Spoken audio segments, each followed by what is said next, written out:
Parler de rigueur serait-il tabou? En tout cas, le gouvernement évite soigneusement le sujet, refusant de qualifier les mesures mises en place de plan de rigueur. On ne peut pas parler de rigueur. Nous ne voulons pas de la rigueur. Je n'emploierai absolument pas le mot rigueur. Il n'y a pas de rigueur ni d'austérité. Aujourd'hui, on a un gouvernement qui est rigoureux, mais qui, en aucun cas, n'applique une politique de rigueur. Après, on peut avoir un débat sémantique sur ce sujet. Je crois qu'il est sans intérêt.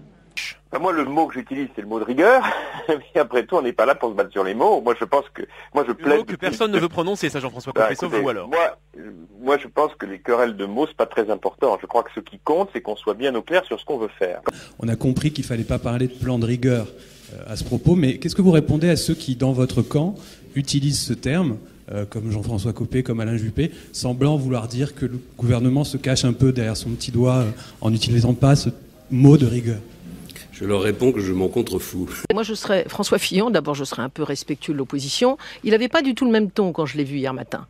Il me paraissait un peu penaud sur certains points. Il ne faut pas qu'aujourd'hui, Nicolas Sarkozy nous fasse croire que c'est à cause de la crise internationale que l'on va faire payer une fois de plus toujours les mêmes, les salariés, les retraités, les chômeurs, alors qu'on devrait d'abord faire payer aujourd'hui ceux qui ont eu ces baisses d'impôts qui ne nous ont rien apporté. Est-ce que le bouclier fiscal est mort ce soir ?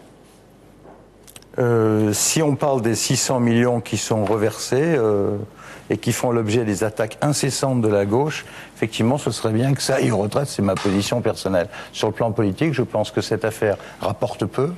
Je souhaiterais que les gens qui sont émigrés fiscaux en Belgique et ailleurs sont revenus, ils ne sont pas revenus. Donc je pense qu'il faut peut-être arrêter cette expérience. Ça a été lancé par Pierre Lelouch là, il y a quelques jours. Bon, c'est un sujet, au fond, sur lequel il s'est un peu aventuré. Ça n'engage pas le gouvernement.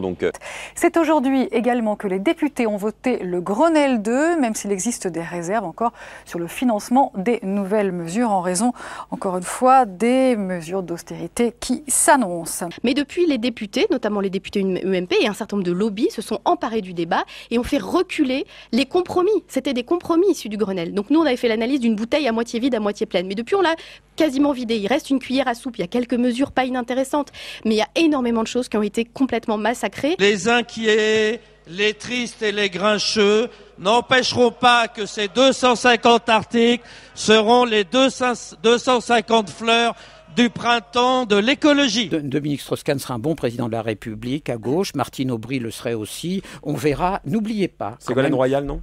Non, jamais. Alors c'est quoi votre chanson préférée? De Johnny? Oui. C'en est une qui est assez peu connue.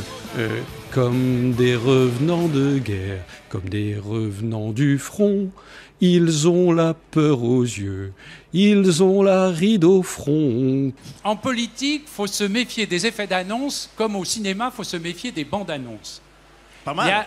Ça, c'est la phrase du jour. Il y a des bandes annonces qui paraissent attractives et derrière, il y a un mauvais film et je me demande si c'est pas la situation dans laquelle nous sommes aujourd'hui. Je souhaite que très vite, tu retrouves les chemins d'un mandat électif et si possible, pourquoi pas d'une députation. En tout cas, dès que tu es député, je te fais une promesse.